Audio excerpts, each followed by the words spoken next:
Lembra-se, eu falei o seguinte, vou falar com vocês sobre: queres ser curado? Queres ser curado? Lembra-se? Esse era o tema que eu iria um dia lançar aqui no coração de vocês. E entendo que hoje é um momento em que eu devo fazer isto, trabalhando com vocês, com a pergunta desta manhã, que Jesus fez para uma pessoa, para ele, muito especial, que ele tinha um carinho enorme por ela e que queria ouvir dela a resposta. Quer saber qual é? Abra comigo, Evangelho de São João, capítulo 5. Primeiro verso do capítulo 5 diz assim que havia uma festa dos judeus na cidade de Jerusalém. E Jesus, então, subiu para aquela festa. Não se sabe qual festa aqui, porque os judeus tinham diversas festas, e nestas épocas, né, do ano, por exemplo, a festa dos Pentecostes, festa dos Tabernáculos, festa da Páscoa, eram festas que reunia todo o povo judeu em Jerusalém para a celebração desta festa. Então, era lugar de gratidão, de louvor, de alegria, havia festa, havia celebração, as famílias se reuniam, todo o povo judeu se reunia para celebrarem com alegria a libertação, as conquistas, as vitórias do povo de Israel. Então, eram festas de celebração. Como aqui nesta manhã. Nesta manhã estamos reunidos numa festa de celebração. Uma reunião em que nós cantamos, louvamos a Deus, abraçamos os irmãos. Então, temos aqui a alegria de estarmos reunidos aqui nesta manhã. É uma festa em que celebramos todo o primeiro domingo na semana, né? É quando os judeus, quando os discípulos de Jesus se reuniam para celebrar a ressurreição de Jesus. Reuniam-se, participavam da mesa, da ceia, da comunhão. Esse é o texto de Atos dos Apóstolos, lá no capítulo 2. Então, se reuniam para celebração. Todo o primeiro dia da semana, que é o domingo, se reuniam para celebração. Como estamos fazendo aqui hoje, celebração. Agora, veja bem, Jesus não vai a esta festa. Dá uma olhada só nesse fato. Jesus não vai a esta festa. Havia uma multidão na cidade que estava celebrando, estava feliz da vida, né? Mas havia uma outra multidão que não estava em festa. Você já notou que tinha uma segunda multidão que não estava em festa? Veja o verso 2. Ora, existe ali, junto à porta das ovelhas, um tanque, chamado em hebraico Betesda, o qual tem 5 pavilhões. E o verso 3. Nestes pavilhões jazia uma multidão de enfermos, coxos, cegos, paralíticos, esperando que se movesse a água, conforme a tradição que os judeus tinham, de que toda a movimentação da água, daqueles tanques, era promovida por uma entidade espiritual, um anjo, que vinha, mexia as águas, e todo aquele primeiro enfermo, doente, que era lançado nas águas, seria curado. Esta era a fé que aquele povo daquela época tinha, e esta tradição que eles mantinham. Movimentação das águas, os enfermos são curados, aqueles que primeiro forem lançados na água. Então, havia uma multidão de enfermos. Você já viu uma coisa aqui comigo? Havia uma multidão que celebrava a festa, e havia uma multidão que não tinha motivo para ter festa nenhuma. Não tinha festa nenhuma, eram cegos, coxos, paralíticos, gente doente, gente sofrendo, gente sofrida. Agora, deixa eu fazer a seguinte pergunta para você. Qual festa Jesus foi? Né, Marcelão? Qual festa Jesus procurou? Hã? Qual festa Jesus procurou? A da cidade, que cantava, celebrava as conquistas e vitórias? Ou foi lá, meu amigo Junião, foi lá interessar-se por quem sofre? Viu lá? Jesus desce agora a um lugar, para quem esteve em Israel, em Jerusalém principalmente, sabe? É um lugar em que existe uma escadaria para descer até esses alpendres, tanques, onde os enfermos estavam ali, haviam sido ali colocados. Seus familiares traziam gente doente, gente enferma, né, os coxos, paralíticos, gente de tudo quanto é sorte de debilidade, enfermidade, ficava ali naquele lugar. Agora, vocês já puderam ter na mente a ideia do que era aquele lugar de sofrimento? Vocês já pensaram um pouquinho? A ideia que se passava é esta: sofrimento, lágrima, dor, decepção, aflição. E este paralítico, que há 38 anos estava enfermo, vocês notaram que o evangelista João escreve, ele diz que a reclamação daquele paralítico, que estava, eu não sei se ele era paralítico há 38 anos ou se ele estava ali há 38 anos, não sei, mas digamos, há tantos anos que ele estava ali, a queixa daquele paralítico era esta: não tenho ninguém que me lance nas águas. Não tenho ninguém que me ajude. Não tenho ninguém que se interesse por mim. Não tenho ninguém que me apoie no momento da minha aflição. Não tenho ninguém que me socorra no momento da minha dor, da minha tristeza, do meu desânimo, do meu desalento. Talvez você já tenha experimentado esse tipo de sentimento. Sentir-se sozinho. O marido abandonou, a esposa abandonou, os filhos abandonaram, os pais abandonaram, os amigos abandonaram. Não tem ninguém. Você está passando em crise, com lutas, às vezes dificuldade financeira, na saúde, na família, e você não tem ninguém em quem você possa confiar. Ninguém que possa lançá-lo nas águas do milagre. Porque aquelas águas do tanque de Betesda eram águas em que se experimentava um milagre. Milagre que era produzido pela fé com que aqueles doentes e enfermos nutriam no coração e iam à procura de ajuda. Talvez muitos que estão aqui comigo nesta manhã estejam passando por esta situação aqui agora. Talvez você que esteja me acompanhando no seu lar, na sua casa, na sua família, você que está participando desta reunião junto comigo, talvez esteja sozinho, não conseguiu chegar aqui hoje, porque você está enfermo, porque você está sozinho, porque você não tem ninguém para trazê-lo até aqui comigo. Talvez seja esta a sua situação hoje, aí na sua casa. Fique tranquilo. Me acompanhe neste raciocínio e você verá a intervenção milagrosa deste meu Pai Celestial na sua vida, como será na vida deste rebanho que está reunido comigo também hoje. Agora, Jesus desce a um lugar onde ninguém queria descer. É um lugar de sofrimento, de dor, de aflição, de desespero, de angústia e de desalento. Desesperança. Não tem esperança. A minha única esperança é a água do tanque movimentar. E que alguém me lance lá. Mas eu não tenho ninguém. Mas não tem ninguém que se interesse por mim. Mas não tem ninguém que porventura queira me dar a mão. Mas não tenho ninguém que porventura queira me lançar nas águas. Minha família me abandonou, meus filhos não estão aqui, a esposa não está aqui comigo, eu não tenho ninguém. Disse aquele enfermo.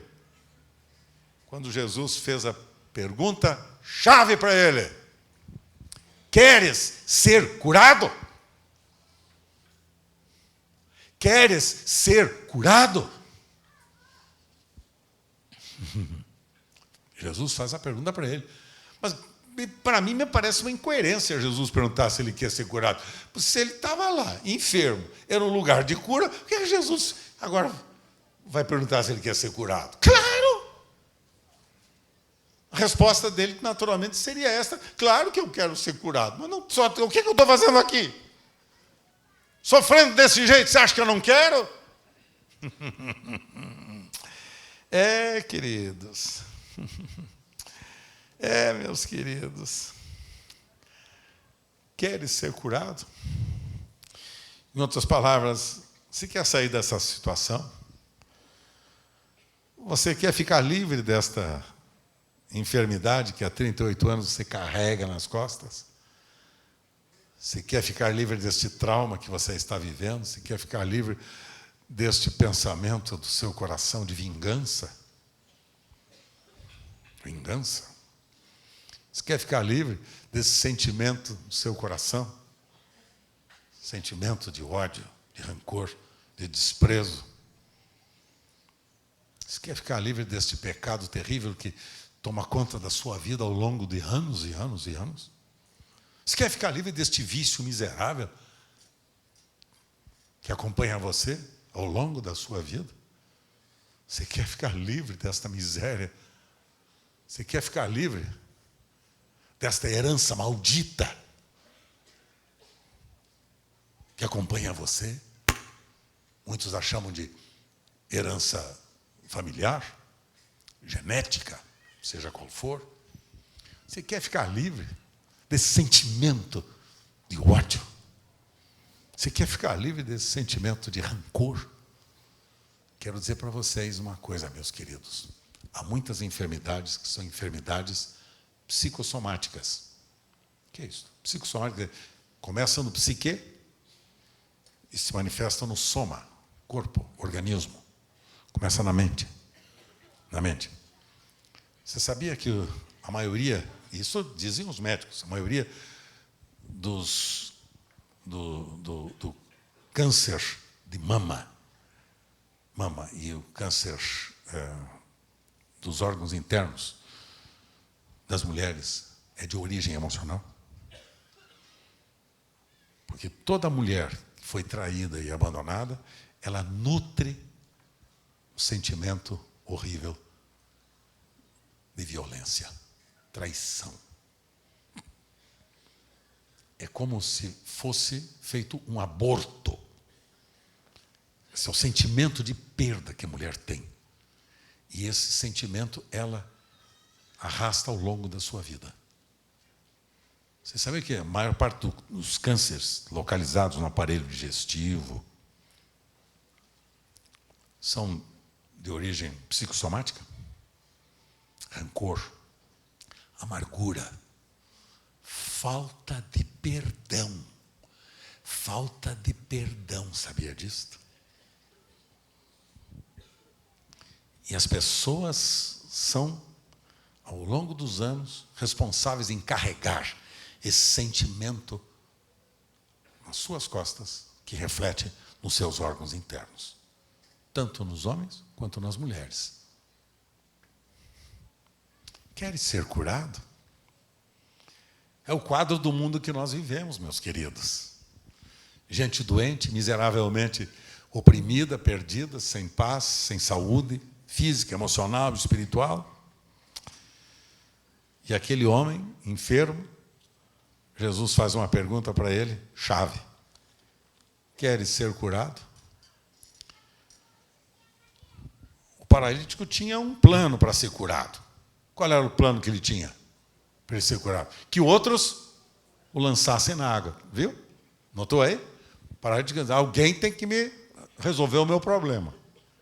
Alguém tem que resolver o meu problema. Alguém tem que me lançar nas águas, porque eu não tenho ninguém que faça isto. Alguém tem que fazer. Quando ele encontrou-se com Jesus, o que aconteceu com ele? O plano dele foi lançado fora.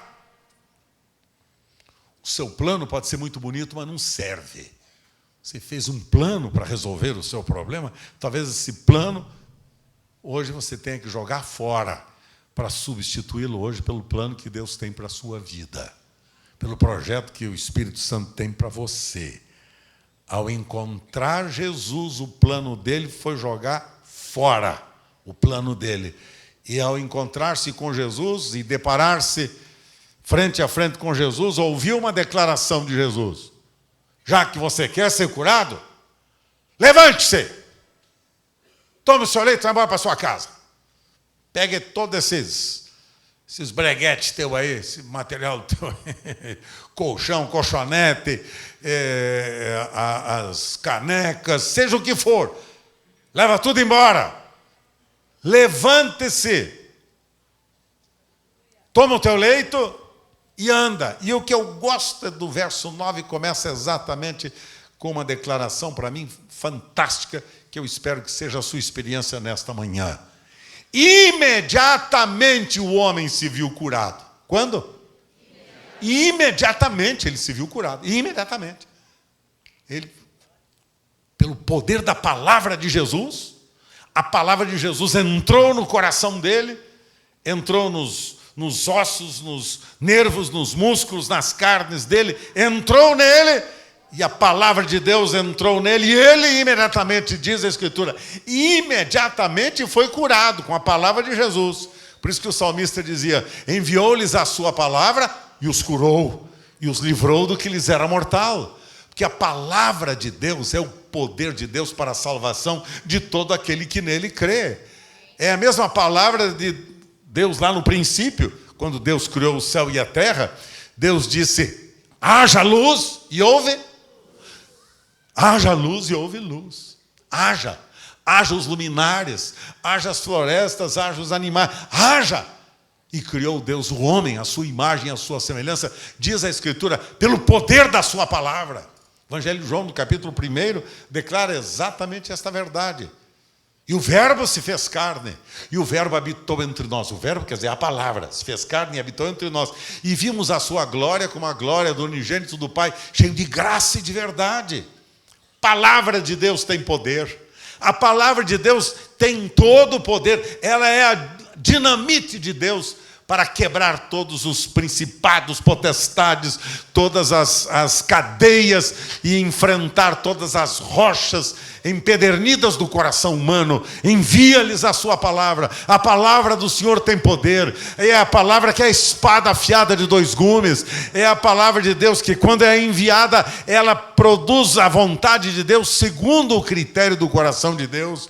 Esta é a verdade. Por isso que, quando você não conhece a palavra, você fica sem ter defesas. Você não sabe como se defender. Você não sabe usar a palavra. Lembra-se que o ano passado eu trabalhei com vocês sobre a confissão vitoriosa da palavra de Deus? Porque se você não conhece a palavra, você vai confessar o quê? A sua palavra? A sua vontade? O seu desejo humano? Não é, isso não é. Claro que isso também faz parte, mas não é fundamental. Que o fundamental é o seu desejo e a palavra de Deus. Porque quando Deus envia a sua palavra, esta palavra é como um martelo que esmiuça a penha, diz a Escritura. É o martelo que Deus usa para quebrar toda a rocha que impede você de experimentar o poder transformador da libertação que só Deus pode nos oferecer na pessoa do seu Filho Jesus.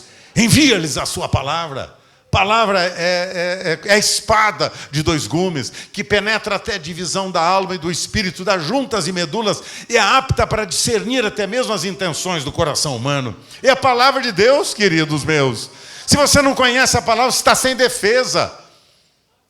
O apóstolo São Paulo ensina essas verdades, exatamente mostrando que a nossa luta não é contra a carne nem contra o sangue, mas contra principados e potestades. E somente o escudo da fé, mas somente a espada do Espírito é capaz de enfrentar as astutas ciladas do diabo. Se você não conhece a palavra, você fica completamente enfraquecido, você fica completamente exposto às ciladas do diabo, aos ataques do inferno, a todas as setas inflamadas do maligno. Você fica exposto, e ele, o nosso adversário, anda ao nosso redor, bramando, buscando a quem possa tragar. Mas quando Deus envia a sua palavra, principalmente principados e potestades fogem da palavra de Deus. Principados e potestades fogem. Satanás não resiste ao poder da sua palavra. Quando Jesus foi tentado lá no deserto, Jesus respondeu para ele dizendo: Satanás, está escrito, nem só de pão viverá homem, mas de toda a palavra que sai da boca de Deus.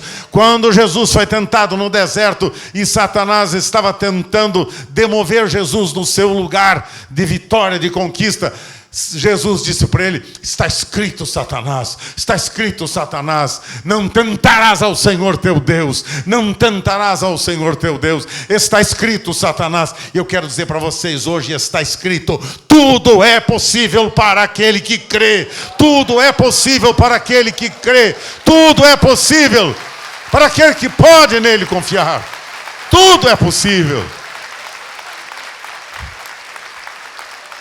Sabe por que nós temos um cristianismo tão tíbio, tão fraco, açucarado? Sabe por que temos um cristianismo? Porque é um cristianismo sem palavra de Deus. A palavra de Deus está longe dos nossos púlpitos. A palavra de Deus está longe do coração das pessoas. As pessoas não sabem como se defender. Então correm para os psicólogos, correm para os psiquiatras, correm para os conselheiros. Não tenho nada contra eles, claro, se pode ajudar, não tem problema nenhum. Mas se por acaso psicologia resolvesse o problema do ser humano, o mundo seria um mundo diferente, já estaria curado. Porque o que tem de psicólogo, se eu pedir para levantar a mão aqui agora, deve ter uns 10 aqui. Né? Uns psicólogos fantásticos, eu gosto muito de vocês, amo vocês, vocês são preciosos. Mas deixa eu dizer uma coisa para vocês, mais do que a sua psicologia, tem a psicologia do Espírito Santo, que pelo poder da palavra de Deus, produz em você total e completa libertação. Total e completa libertação. É como a experiência de uma pastora que vocês amam tanto, que de vez em quando ela está por aqui, a Edmeia Williams, quando ela pregava a palavra, aí veio no final da reunião, uma senhora assim, muito bem vestida, muito bem arrumada, e falou para ela: pastora Williams, eu queria que a senhora orasse por mim, porque, sabe, eu tenho um problema na minha vida. Qual é, filha? Sabe, eu não posso ver objeto nenhum. Entro numa loja, se eu vejo um objeto bonito que eu gosto, eu dou um jeitinho e guardo e levo para mim. Sabe, pastor Edmeia, eu tenho uma compulsão, aquele desejo de tirar as coisas e levar para mim. E a psicóloga disse que eu tenho um problema sério. Qual é o seu problema, filho? A psicóloga falou que eu sou... Como é que é mesmo? Cleptomaníaca. Vocês sabiam, né? Sou cleptomaníaca. A psicóloga que eu estou indo falou que esse meu problema é um problema sério. O problema é que eu preciso ser curada da cleptomania. Então, porque eu me sinto nessa tendenciosa a pegar as coisas e tirar o que não é meu e coisa. Aí a pastora Edmeia falou: filha querida, deixa eu dizer uma coisa para você, filha. Você não é cleptomaníaca. Não. Mas então o que eu sou? Você é ladra. Você é ladra. Saladra. O problema seu é que você é ladra. Sabe, filha? Se você não nascer de novo e não ganhar uma novamente de coração, você vai continuar ladra. Que a psicologia, com todo o respeito que eu tenho nora que é psicóloga, tenho neta que é psicóloga, filha que é psicóloga, tenho toda gente psicóloga, que se não tiver a palavra de Deus, vai tudo para o inferno, sem dúvida. Então, dizendo assim a vocês, sabe qual é o grande problema? O grande problema é a gente achar uma desculpa mais fácil. Está vendo por que eu não consigo vencer esse problema? Porque eu sabe o que é, carinha? Eu nasci assim. Aquele cântico. Nasci assim, eu vivi assim. Conhece esse cantiquinho? Precisa me ensinar esse cantiquinho aqui. É que eu sou... Sabe o que é, pastor? É que eu sou assim. Por que você bate na sua mulher? Pastor, vou dizer uma coisa para você. É porque eu nasci assim. Vi meu pai batendo na minha mãe. Então, eu aprendi com ele e gostei. Então, escuta, por que você é mentiroso? Sabe por que eu sou mentiroso? É porque, olha, eu tinha uma avó que ela era tão mentirosa, minha avó, e eu herdei esse temperamento, eu herdei dela esse problema, minha avó, entendeu? A psicologia tenta levar você a justificar os seus erros, misérias no outro. No outro. Seus antepassados, seus ancestrais. Você transfere a sua responsabilidade. Mas a psicologia bíblica diz assim: queres tu ser curado? É você ser curado. Sem botar a culpa em ninguém. Sem transferir para ninguém a sua responsabilidade. Quer você enfrentar a realidade? Se você não nasce de novo, você não vai conseguir ficar livre desta cleptomania, e muito menos da mentira, e muito menos da depravação moral, ou qualquer outro problema que seja na sua vida. Você quer ser curado? Jesus vai frontalmente falar com aquele homem e faz a pergunta-chave para a vida dele. Cara, o seu problema é você querer sair desta situação. Porque se você quiser sair dessa situação, eu vim para trazer vida e vida com abundância. Levanta-te, disse Jesus para ele. Levanta-te. E imediatamente ele se levantou. Agora, arruma a tua matula e vai embora para casa, curado e libertado e abençoado. Agora, deixa eu só para encerrar, Amém. Que fala mesmo, porque o negócio comigo está fraco. Se o Jeová não fala, eu estou lascado na vida. Obrigado, querido, obrigado. Primeira coisa, eu pensei nas razões da pergunta que Jesus fez. Quais? Enumerei aqui 3 razões de Jesus ter feito a pergunta. Rapidinho, 3 razões. Primeiro, para despertar a esperança no paralítico. Que o cara estava tão quebrado, tinha sofrido tantos desapontamentos, tinha sofrido tanto que, sinceramente, ele estava desesperançado. Não tem ninguém que me ajude. Não tem ninguém que me ajude. Viu aqui? Então, fico pensando que Jesus estava querendo despertar a esperança no coração de quem? Do paralítico. Despertar a esperança. Talvez hoje despertar a esperança no seu coração. Tudo é possível se você pode crer. Pois fé move a mão de Deus. Tudo é possível se você pode crer. Segunda razão da pergunta, para despertar a fé no coração do paralítico. Que alguns já se entregaram à derrota e ao conformismo. Já sentiram-se derrotados, estão mesmo conformados com essa situação. Não tem jeito mesmo, não dá. Não tem ninguém que me ajude, não tem ninguém que me dê a solução, não tem ninguém que me liberte. Eu não tenho mais esperança, então. Para despertar a fé no coração dele. Talvez para despertar a fé no seu coração hoje pela manhã. Quer ser curado? Terceira razão da pergunta, que para mim é fundamental. Para provar o desejo dele. Para provar o desejo dele. O que eu estou querendo dizer com isso? Sabe o que eu estou querendo dizer? É que muitos preferem ficar do jeito que estão. Porque se eles forem curados, sabe o que vai acontecer com eles? O que vai acontecer com eles? Eles vão ter que mudar de vida. Sair da zona de conforto. Eles vão ter que mudar de vida. E tem gente que gosta de ser escravo do pecado. Sabiam? Vocês sabiam que tem gente que gosta de ser escravo do pecado? Prefere ser mantido nessa situação, justificando isso nos outros. Meu pai era assim, minha mãe era assim, meu tio era assim, minha avó era assim. Eu nasci assim, fui fazer assim. Como é que é aquele canto? Você sabe, Ronaldo, esse cantinho? Você cantava aqui às quarta-feiras, filho? É?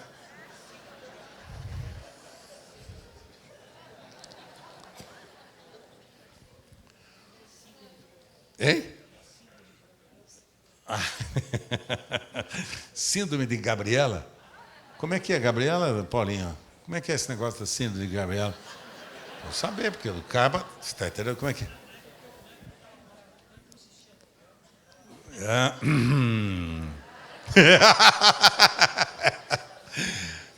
Olha, cada pastor aqui nessa igreja, um é mais rápido do que o outro, viu, pessoal?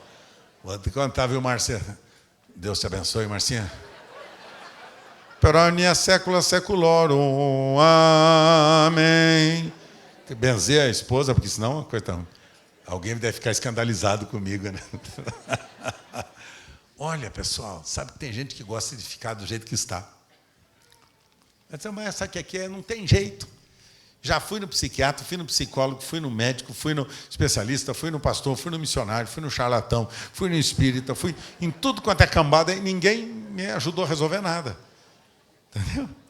Então a melhor coisa que eu faço da vida é deixa eu ficar do jeito que eu estou para ver como é que fica.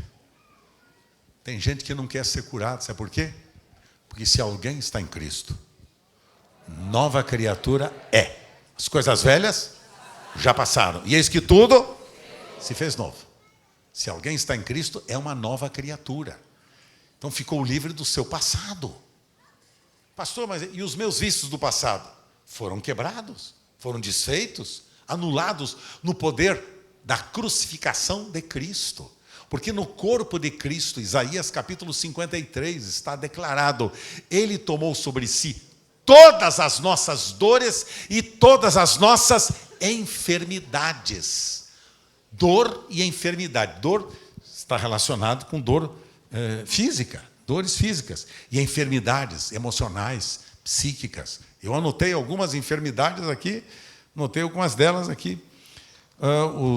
Os que têm deformidade no caráter, taras, heranças morais, desajustes psíquicos e emocionais,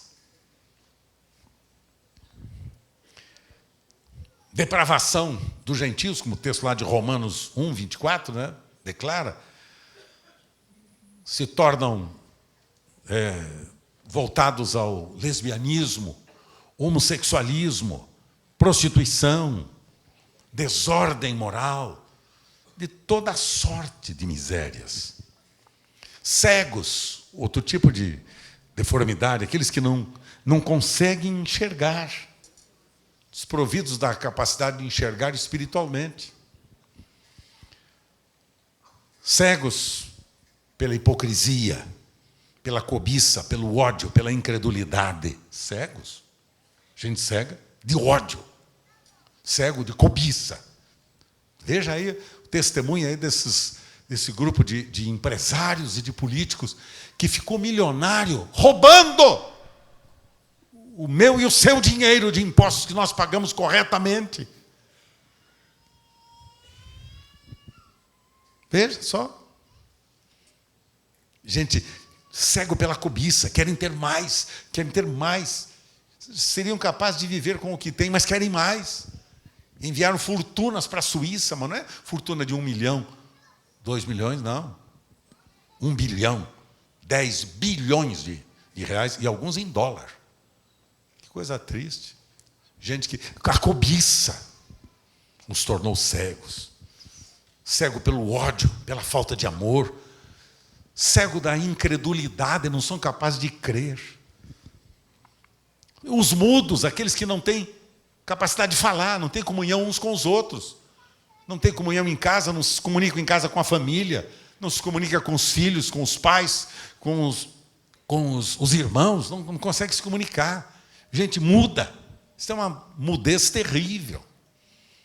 E por causa disso não falam com Deus, não falam com o cônjuge, não falam com os filhos, não falam com o patrão, não falam com o empregado, não falam.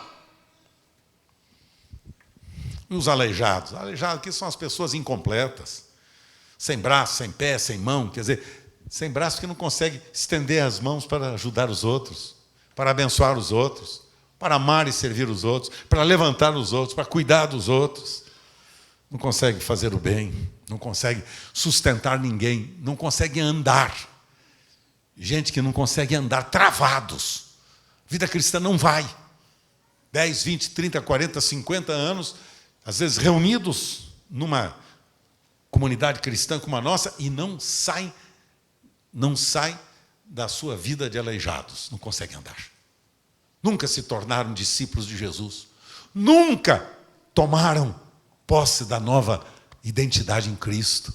Gente sempre dando desculpa que os outros são os responsáveis. Jesus pergunta para despertar a esperança, para despertar a fé e, finalmente, para despertar o desejo no coração dele. Agora deixa eu encerrar e fazer um desafio para você. Verso 14, no capítulo 5, diz assim, no verso 13, melhor, Diz assim: mas o que fora curado não sabia quem era que o havia curado. Ele não conhecia Jesus, porque Jesus havia se retirado, porque havia muita gente naquele lugar.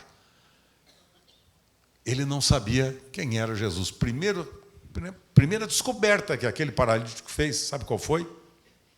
Eu não sei quem é Jesus. Eu sei que alguém me curou, esta pessoa falou comigo, ordenou saúde para mim e eu fui curado. Mas eu não sei quem é. O paralítico disse: eu não sei quem é ele. Agora o verso 14, veja o que acontece. Mais tarde, aquele paralítico que não conhecia Jesus, Jesus o encontra no templo e Jesus diz para ele: olha, você já está curado? Não peques mais para que não te suceda coisa pior. É Jesus que vai até ele e diz: ó, filhão, você já foi curado? Você já experimentou a libertação? Então agora não volte atrás. Então agora um conselho para vocês que estão aqui comigo nesta manhã. Você já foi alcançado pelo poder transformador de Jesus? Você já foi perdoado dos seus pecados? Você já foi curado das suas enfermidades morais, espirituais, emocionais, sejam quais forem? Você já foi... Um dia você já provou esta graça? Você já provou o perdão dos seus pecados? Então diz Jesus para mim e para você: olha, não peques mais para que não te aconteça coisa pior. Qual é a descoberta que aquele paralítico faz? Primeiro, que ele não sabia quem era Jesus. Segundo, ele não sabia que Jesus mostrava para ele que o problema da vida dele era um só, chamado pecado. O salário do pecado e a morte. O salário do pecado? Pecado mata, filhos queridos. Pecado mata. Mata fisicamente? Também. Mas o pecado começa a matar na alma. Mata a sua relação com Deus. Mata a sua comunhão com o Espírito Santo. O Espírito Santo não tem comunhão com o pecado. Sabe o que é pecado? Pecado é toda a intenção voluntária de desobedecer à vontade de Deus. Isso é pecado. Não tem um código, né? Uma lista de pecados e não pecados. Não tem. Pecado é desobediência voluntária e contumaz contra toda a vontade de Deus. Isso é pecado. Pecado é desobedecer a Deus e a sua vontade. Deus diz sim, se diz não. Deus fala não, se diz sim. Isso é pecado. E o que é que aquele paralítico aprendeu? Aquele paralítico descobriu que o problema dele era pecado. Por causa do pecado, ele estava naquela situação. Deixa eu dizer para vocês, nem toda enfermidade é proveniente de pecado. Não, senhores. Mas nesse caso era. Nesse caso era. Porque há muitas enfermidades que não têm nada a ver com pecado. Tem a ver com a nossa falibilidade humana, com a nossa humanidade finita. Isso é outra coisa. Um dia, por exemplo, o Carlos Alberto vai ter que morrer. Sabiam disso? Sabia? Bem feito. Um dia eu vou ter que morrer. Mas deixa eu dizer uma coisa para você, para dar esperança no seu coração. Você também. Eu me vingo. Eu me vingo. Você também. Que banco engraçadinho agora comigo aí. Né? Agora, que a minha morte, quando ela chegar até mim, não tenha sido motivada por desobediência a Deus, por rebelião e por pecado. Porque o pecado leva à morte. O salário do pecado, mas o dom gratuito de Deus é a vida eterna por intermédio de Jesus Cristo, nosso Senhor. O salário é a morte. Sabiam? No caso deste homem, a situação que ele chegara é por causa do pecado. O pecado levou a estar aleijado. Sabia que o pecado pode estar levando você a ser uma pessoa cega, aleijada, sem braço, sem mão, sem olhos, sem os pés. sem motivação, sem paixão, sem sentimento. Sabia disso? Você sabia que o pecado pode ter gerado na sua vida um sentimento de fracasso, de desordem, que emocionalmente você está completamente perdido? O pecado mata. Aí Jesus diz para ele: filho querido, perdoado está o teu pecado. Vai e não peques, para que não te aconteça coisa pior. Então Jesus está dizendo, pior do que 38 anos doente, enfermo, pior do que 38 anos aleijado, do jeito que você viveu, vai acontecer se você voltar a praticar o pecado.